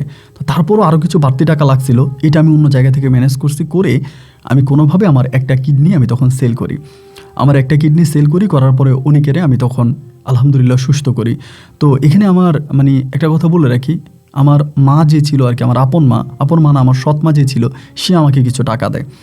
আমার যে বড় ভাই আছে, মানে আমার যে ছোটো ভাইটা আছে, ওর মাধ্যমে কিছু টাকা পাঠায়, ওই টাকাটাও আমার কাজে আসে। ওই টাকাটার মাধ্যমে আমার অপারেশনের মাধ্যমে তখন আমি অনেককে মোটামুটি সুস্থ করে ঘরে আনতে পারি। তো অনেককে মোটামুটি সুস্থ করে ঘরে আনার পরে দেন আমি আমার এই অবস্থার মধ্যে, মানে আমার তো অলরেডি একটা কিডনি নাই, এরপর আমি একটা গার্মেন্টসের চাকরিতে ঢুকি। ও কিন্তু জানে যে আমি আমার একটা কিডনি সেল করছি, ও কিন্তু খুব কান্না করে যে তুমি এটা কেন করলা, কী কারণে করলা, এটা তুমি ঠিক করো নাই, এটা তুমি ভালো করো নাই, তোমার কিডনি তুমি কেন সেল করবা, কেন তুমি তোমার কিডনি দিয়ে আমাকে বাঁচাইবা, আমি তো এই বাঁচতে চাই না। তো আমি বললাম যে আমাদের আজকে আমাদের অভাব একদিন কেটে যাবে। আর সবচেয়ে বড় কথা হচ্ছে একটা মানুষের তো 2টা কিডনি লাগে না, একটা মানুষের 2টা কিডনি দিয়ে কী হবে, একটা মানুষ তো একটা কিডনি দিয়েই বাঁচতে পারে। তো আমার তো 2টা কিডনি শুধু পড়ে থেকে লাভ নেই, এই জন্য আমি একটা বিক্রি করে দিছি। তো এগুলো আমি ওরে বলতাম আর কি। ও তখন বলতে এটা কী ধরনের কথা বললা যে তুমি তোমার কিডনি বিক্রি করে দিলা, এটা কোনো কথা, এগুলো বলতো। তো যাই হোক, এরপর আমি গার্মেন্টসে চাকরি করতাম, করে আলহামদুলিল্লাহ তখনকার আমার দিনটা আবারও একটু পরিবর্তন হলো, দুজনে একটু ভালো অবস্থানের মধ্যে আসলাম, টাকা পয়সা ইনকাম করতেছি। তখন আমি তখন সংসার চালাই, গার্মেন্টসে চাকরি করি। পরে এমন করতে করতে আমার প্রায় 1 বছরের মতো আবার কেটে গেছে, বাসার মধ্যে 1 বছর পরও আমারে বলে যে তুমি যেখানে চাকরি করো সেখানে আমিও চাকরি করব। তো আমি বললাম যে তো তুমি যদি করো তাহলে আমি কি ছেড়ে দিব, বলে তাহলে তুমি ছেড়ে দাও। এই কথা বলার পরে আমি যে গার্মেন্টসে চাকরি করতাম ওই গার্মেন্টসে চাকরিতে ঢোকার পরে ওইখানেও 3 মাস করে। 3 মাস করার পরে ওর একটা ভালো একটা জায়গায় চাকরি হয়, মানে খুব ভালো একটা গার্মেন্টসে চাকরি হওয়ার পরে আমাকে বললো যে মাহি আমি এখান থেকে চলে যাব, আমার আরেকটা জায়গায় ভালো চাকরি হয়েছে। আমি বললাম আলহামদুলিল্লাহ, তোমার যদি আরেকটা জায়গায় ভালো চাকরি হয় তাহলে তো নিউজটা খুবই ভালো। তো আরেকটা জায়গায় চাকরি হয়েছে, ওইখানে চলে গেছে। তো আমরা বাসাও চেঞ্জ করে ফেলি, তখন নতুন একটা বাসায় নিয়েছি। তো ওইখানে প্রায় 1.5 বছরের মতো ওর সঙ্গে আমি তখন ওই বাসার মধ্যে থাকি। আমার কিন্তু কোনো ভেবি হচ্ছে না, কেন হচ্ছে না সেটা আমি জানি না।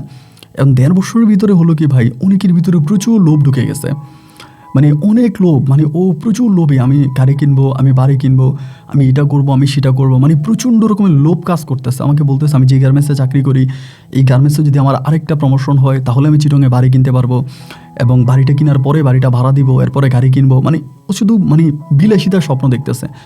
পরে আমি ওরে বলি যে তুমি এরকম আকাশ কুসুম স্বপ্নগুলো কেন দেখতেছ, তোমার বাড়ি হবে, তোমার গাড়ি হবে, তোমার এই হবে, তোমার সেই হবে, এগুলো বলার তো কোনো দরকার নাই। তুমি এরকম আকাশ কুসুম স্বপ্নগুলো দেখতেছো কেন? তোমার যতটুকু সাধ্য আছে, যতটুকু সামর্থ্য আছে, তুমি ওটুকুর মধ্যে স্বপ্ন দেখো।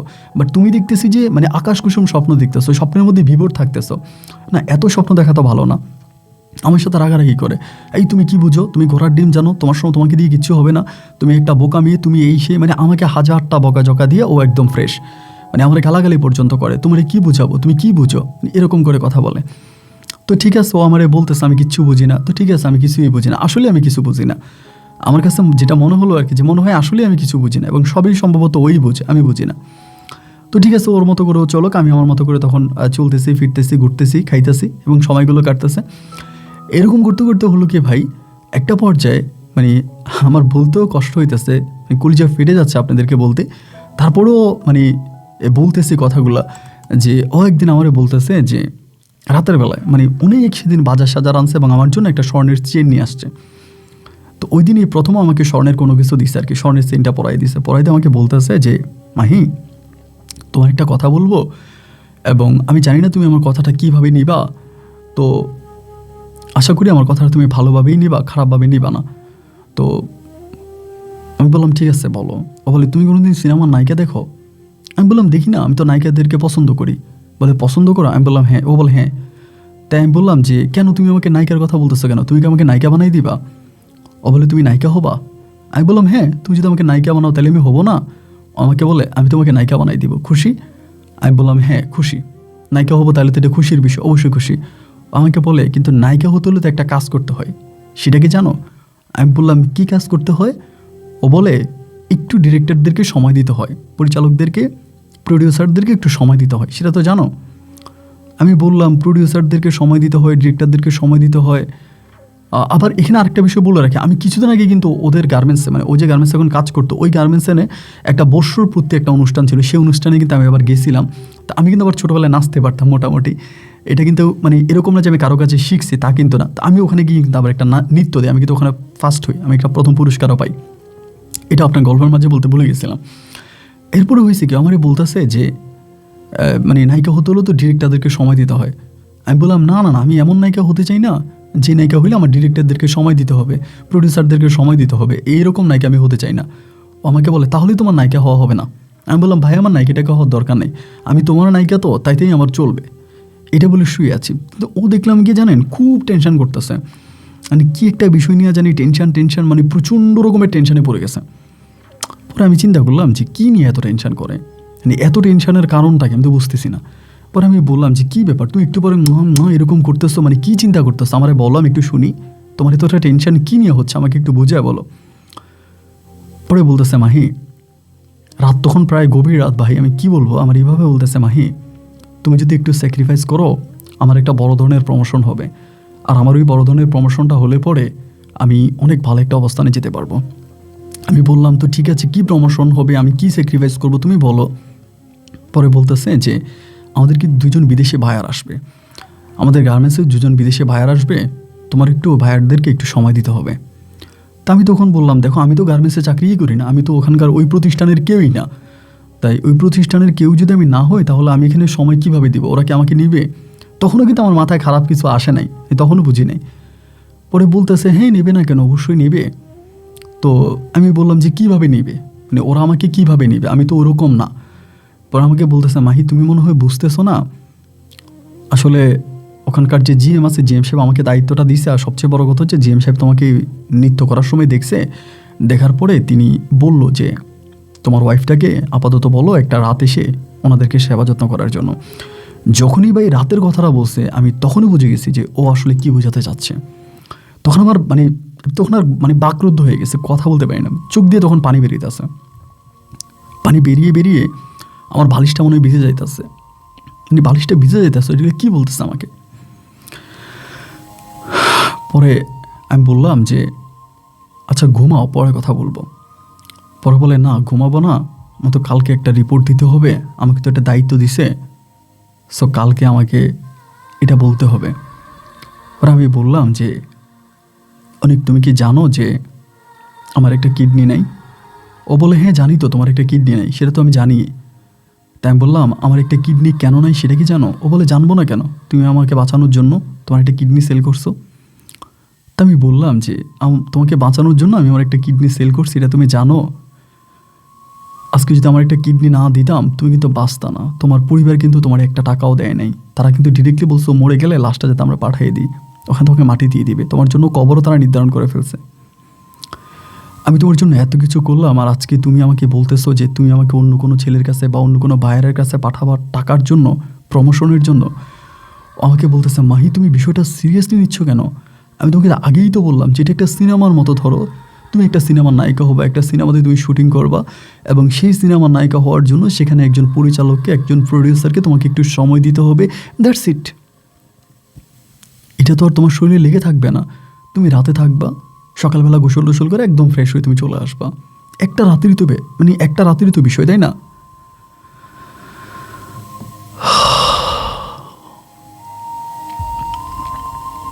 আমি তখন চিন্তা করলাম, এই কোন কথা? আমাকে বলে, আমার হাতটা ধরে বলতেছে, মাহি তোমার কাছে জীবনে আমি আর কিচ্ছু চাইব না, আমার এই ছোট্ট চাওয়াটা পূরণ করো প্লিজ। আমি বুঝতে পারতেছিলাম না, তখন মনে হলো যে আল্লাহ আমাকে একটু সুন্দর বানাইলো কেন? আজকে যদি আমি কালো হইতাম, দেখতে অসুন্দর হইতাম, তাহলে তো আর কেউ আমাকে এই প্রপোজটা দিতে সাহস পাইতো না, কেউ এটা প্রস্তাবটা দিতও না। যে একটা অসুন্দর কালো একটা মেয়ে এটা কিসের প্রস্তাব দেবে? আজকে একটু সুন্দর হইলাম বলেই কি আমার অপরাধ? মন চাচ্ছিল ভাইকে জানেন, তখন নিজের চেয়ারটার মধ্যে নিজে এসিড মেরে দিই, মানে মুখটা পুরোয় ফেলি। আল্লাহ বড় লোকের মেয়েদেরকে সুন্দর বানাবে, গরিবের মেয়েরা সুন্দর হতে যাবে কেন? গরিবের মেয়েরা কেন সুন্দর হবে? আমি ওরা কিছুই বললাম না, সারাটা রাত কান্না করলাম। সকালে কি করছে জানেন? সকালেও গার্মেন্টসে যাওয়ার সময় তালা মেরে গেছে রুমে, মানে গেটে তালা মেরে গেছে, মানে সামনে দিয়ে দরজা তালা মেরে গেছে যাতে আমি পালায় যেতে না পারে। ও ভাবছে হয়তো আমি পালায় যাব। ও আসছে বিকেল 4টা বাজে, আইসা আমারে বলে যে চলো আমরা একটু বের হবো, তুমি রেডি হো, তোমার নিয়ে এক জায়গায় ঘুরতে যাব। তা আমার কালকে রাত্র যা বলছে, তারপরে কি ঘোরার কোনো অনুভূতি আছে বলেন? বুকটা ভেঙে গেছে। পরে আমারে বলে চলো না প্লিজ চলো। আমি বললাম দেখো, মানে সত্যি কথা বলতে অনেকে আমার ভালো লাগতেছে না, আমি যাব না, তুমি প্লিজ আমাকে বিরক্ত করো না, তুমি তোমার মতো করে থাকো, আমি যাব না। আমার বলতেছে মাহি কেন এরকমটা করতেছো? তুমি কি আমার কথা বুঝতেছো না? তুমি প্লিজ চলো, প্লিজ আমার সঙ্গে চলো, একটু বোঝার চেষ্টা করো। আমি রাজি হচ্ছি না, আমার হাতে পায়ে ধরতেছে, আমার হাতে ধরে পায়ে ধরে কান্না করে। তো শেষ পর্যন্ত চিন্তা করলাম যে যদি এরকমই করে তো ঠিক আছে যাই। আমি তো তখনও জানি না আমার সঙ্গে কী হবে। রেডি হলাম, রেডি হয়ে ওর সঙ্গে আমি তখন বেরোলাম। ও আমাকে চট্টগ্রাম ফয়েজ লেকে নিয়ে গেল। ও ফয়েজ লেকে নিল, খাইলো, ঘুরলো ফিরলো, রেস্টুরেন্টে যাইতেছে, ঘুরতেছে, কিন্তু বাসায় যাওয়ার কোনো নাম নাই। মানে ও যে বাসায় যাবে ওরকম কোনো নাম নাই। পরে আমি বললাম যে কী ব্যাপার, রাত বাড়তেছে, আমাদের মানে গেট তো লাগাই দিবি, তুমি বাসায় যাবা না? আর কতক্ষণ বাইরে থাকবো, চলো বাসায় চলো। আমাকে বলতেছে আরে যাবো তো, ধূর ছাই, তুমি এরকম করতেছো কেন? আর একটু থাকো না, যাবো। এরকম করতে করতে রাত্র 11টা বাজায় ফেলছে। 11টা বাজে আমি বললাম যে অনেক তোমার মনে কী চলতেছে আসলে, তুমি কি বাসায় যাবা না? আমাকে বলে ধুরু তুমি আসলে বুঝোই না, তাই চলো চলো বাসায় চলো, গ্রামের মেয়ে। বাসায় এসে দেখি কি জানেন, গেটে তালা মারা, মানে বাড়িওয়ালা তালা মেরে উপরে চলে গেছে। পরে আমি বললাম বাড়িওয়ালা তো তালা মেরে চলে গেছে, তুমি বাড়িওয়ালাকে ফোন দাও, ওকে ফোন করে বলো গেট খোলার জন্য। আমাকে বলে বাড়িওয়ালার নাম্বার তো আমার কাছে নাই। আমি কিন্তু তখন মোবাইল চালাইতাম না, আমার কাছে তখন মোবাইল না, আমার একটা মোবাইল ছিল, ওটা নষ্ট হয়ে গেছে।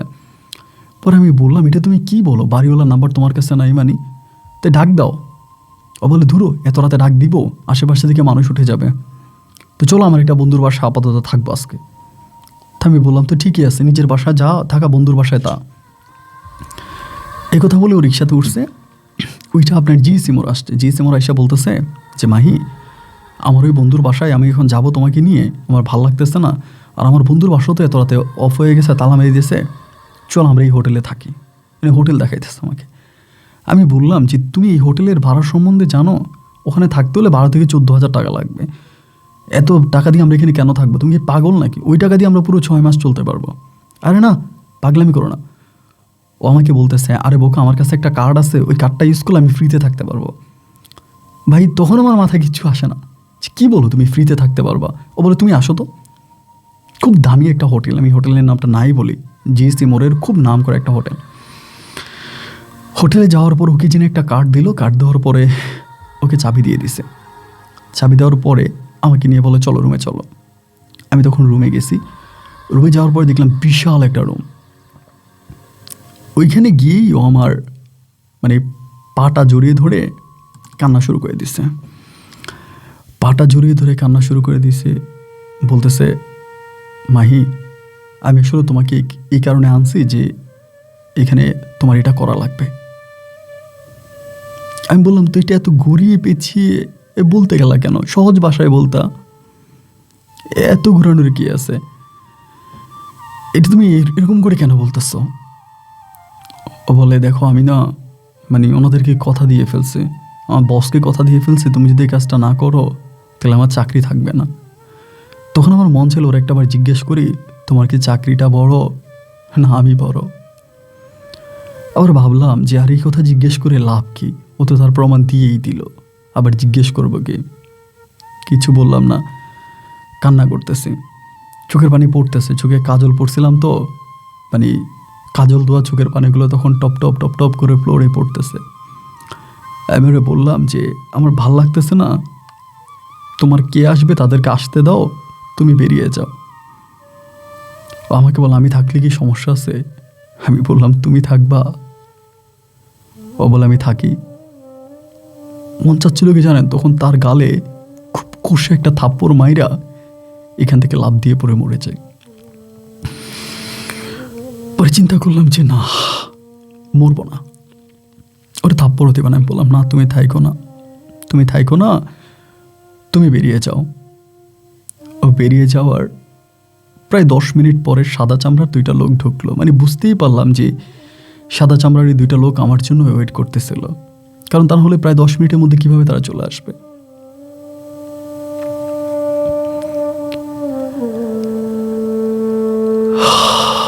সারাটা রাত আমার সঙ্গে যা হলো, তা একজন মানুষ হিসাবে খুব ঘৃণিত।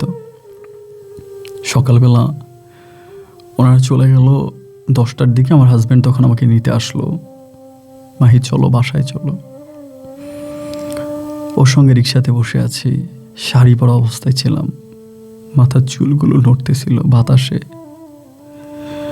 বারবার উপরের দিকে তাকায় দেখতেছিলাম আল্লাহ কোথায়, আল্লাহ কি দেখে না, আল্লাহ কি দেখে না। তো একটা দোকানের সামনে গিয়ে আমি বললাম আমি একটু ওষুধ কিনবো, তুমি একটু দাঁড়াও। তো আমাকে বলতেছে কি ওষুধ কিনবো? আমারে বলো, আমি নিয়ে আসি।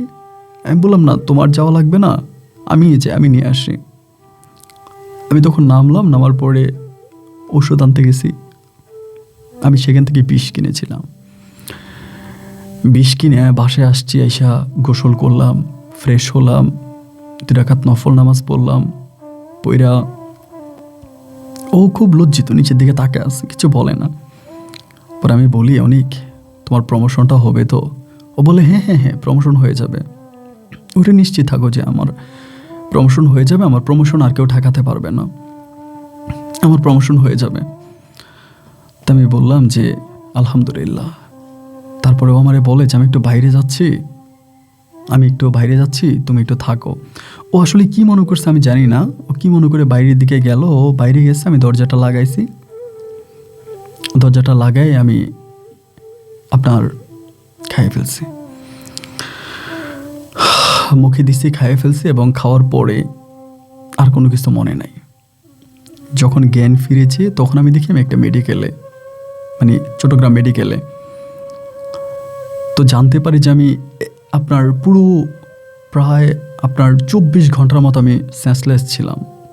তো জ্ঞান ফেরার পর আমি দেখতে পাই যে আমার বান্ধবী আমার সঙ্গে, আমার বান্ধবীর হাজব্যান্ড সেও আছে, অনেক নাই। পরে আমি আমার বান্ধবীরে বললাম কিরে কি হইলো এটা, আমি এখানে কেন? পরে বলে তুই বিষ খাইছিস কেন? তো বলে আমি বিষ খাইছি, তোরা কেমনে জানলি, আর আমার হসপিটালে কে আনলো? বলে অনেক ভাই বললো সে বাইরে গেছে, বাইরে যাওয়ার সময় সে নাকি মানিব্যাগ বাসায় রেখে গেছে, সে নিচে নেই আবার মানিব্যাগের জন্য আসছে, দেখে তুই দরজা লাগাইতেছ, দরজা ধাক্কাইতেছ, তাকে তুই দরজা খোলোস না। পরে তার মনে হলো যে তুই কিছু একটা করে ফেলতেছিস, সে দরজা ভাঙছে, দরজা ভাঙে ভিতরে দেখছে তুই এইভাবে পড়ে আছিস। আমি বললাম বাহ, আমার জান তো কই মাছের জান রে, আমার জান তো কই মাছের জান, আমার জান তো কই মাছের জান। তা না হলে আমি এতক্ষণ কেমনে বেঁচেছিলাম? দরজাটা ভাঙলো, ভিতরে ঢুকলো, আমাকে আনলো, আমি তো আসলে কই মাছের জান নিয়ে জন্মাইছি। আমারে বলতেছে বান্ধবী তোর কি হয়েছে রে? হ্যাঁ বললাম কিচ্ছু না রে বান্ধবী, কিছুই না। সেখান থেকে আমার বান্ধবী আমাকে সুস্থ করলো, করার পরে ও আমাকে ওর বাসায় নিয়ে যাচ্ছে। বললাম কি রে তোর বাসায় নিতেছিস কেন, আমার অনেকের বাসায় নিবি না? বলে না। আমি বললাম কেন? বলে অনেক তোরে তালাক দিয়ে দিছে। আমি বললাম কেন? বলে কারণ তুই যে কোনো সময় আবার বিষ খাবি, খাই ওরে ফাঁসাই দিবি, এবার হয়তো বেঁচে গেছে, এরপরে তো হয়তো আর বাঁচবে না। আমি বললাম আমাকে তালাক দিয়ে দিছে? বলে হ্যাঁ তোরে তালাক দিয়ে দিছে। আমি বললাম বান্ধবী লো, আমার তো একটা কিডনি নাই, তুই জানোস? ও বলে থাকার বলিস না। আমার মুখটা চাপ দিয়ে ধরে ও কান্না করতেছে। আমাকে বাসায় আনছে এবং আনার পরে আজকে প্রায় আপনার অনেকগুলো বছর কেটে গেছে। একটা বারের জন্য অনেক আমাকে দেখতে আসে নাই। আপনি শুনলে অবাক হয়ে যাবেন, আজকে অনেকের আসলে হচ্ছে বলছে ওর প্রমোশনটা হলে ওর বাড়ি গাড়ি হবে। হ্যাঁ, ওর চিটংয়ে একটা বাড়ি হয়েছে, নিজে গাড়ি দিয়ে চলে, একটা সুপার মার্কেটের মালিক হয়েছে, অনেক টাকার মালিক এখন। আজও আমি সেই গার্মেন্টসের অপারেটর, আজও আমি গার্মেন্টসে কাজ করি। প্রতিদিন কত ছেলে প্রপোজ করে জানেন? রাস্তার মধ্যে দেখলে বাইক থামায় তাকায় থাকে, প্রেম করবে। গার্মেন্টসের ভিতরে ঢুকলে প্রপোজাল দেয়, সুপারভাইজারে দেয়, জিএমএ দেয়, পিএমএ দেয়, প্রেম করতে চায়। হাই রে প্রেম, হাই রে ভালোবাসা। কেউ যখন আমাকে বলে যে তোকে ভালোবাসি, তখন মন চায় তার পাটা ধরে কান্না করে বলি যে আপনার পায়ে ধরি, আর বইলেন না। এই ভালোবাসা আমি চাই না আপন ভাই। জানি না পৃথিবীতে কয়দিন বেঁচে থাকবো। জীবন অনেকের কাছে অনেক কিছু চেয়েছি, তেমন কিছুই কারো কাছে পাইনি। আজ আপনার কাছে একটা জিনিস চাইছি, জানি না আপনি দেবেন কিনা। আপনি কখনো গল্প বলা বন্ধ করবেন না। আপনার ওই গল্পগুলো আমার ঘুমের ওষুধ। আমি প্রতিদিন আপনার গল্প শুনতে শুনতে ঘুমাই। আপন ভাই প্লিজ কখনোই গল্প বলা বন্ধ করবেন না। আপনার জন্য ভালোবাসা রইল, দোয়া রইল। আল্লাহ আপনাকে ন্যাক হায়াত দান করুক। ভালো থাকবেন। আসসালামু আলাইকুম।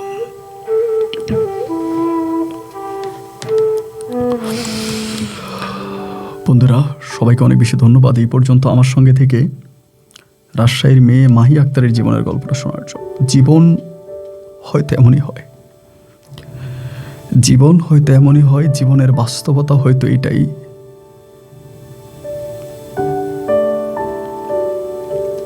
এই জন্যই আল্লাহ মানুষকে সৃষ্টির শ্রেষ্ঠ জীব বানিয়েছে। কারণ মানুষ মানুষকে ঠকাবে, মানুষের মাথায় মানুষকে ঠকানো বুদ্ধি থাকবে। বিশ্বাস করেন, মাহির একটা ছবি আমি দেখেছি, উনি আমাকে ইমেল করে একটা ছবি পাঠিয়েছে। আমি তার ছবিটা দেখে জাস্ট তাকাইছিলাম যে আল্লাহ তাকে কত সুন্দর বানিয়েছে। বুকটা অনেক বার হয়ে গেল ভাই, আর কথা বলতে পারছি না। আপনারা নিজেদের মতো করে মাহির জন্য 2 কলম লিখে যাবেন কমেন্ট বক্সে। আল্লাহ হাফেজ, আসসালামু আলাইকুম।